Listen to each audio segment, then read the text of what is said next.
So, Amanda, I selected a couple questions that I wanted to respond to. The first one being a good thing about being invisible.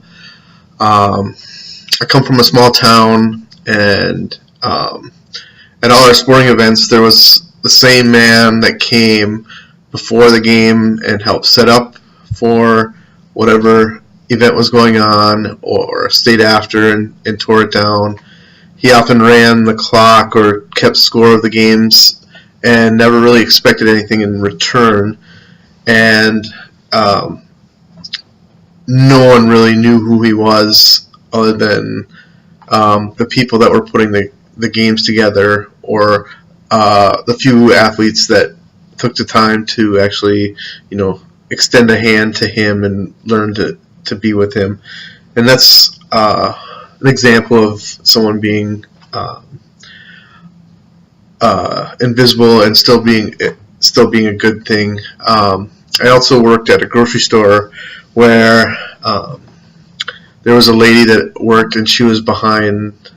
Her office was behind everyone, and everyone kind of didn't know what she did, but she entered everything into the computer so that when you scan the UPC, it would have the right item up on the screen when they were checking out of the grocery store. And I think that's another sign of someone doing a good thing, and still being invisible in the back of the grocery store.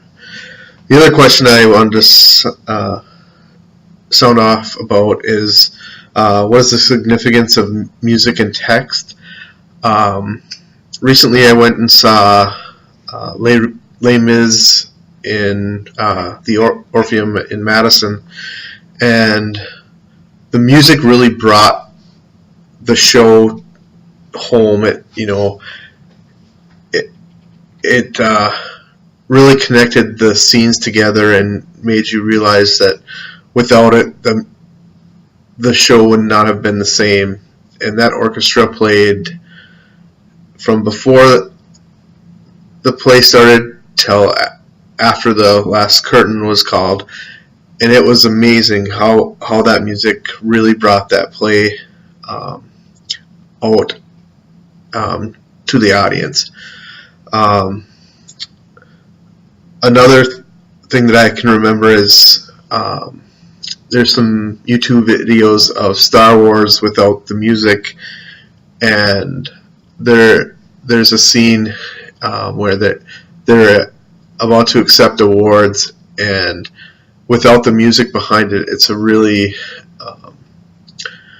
different mood on the screen.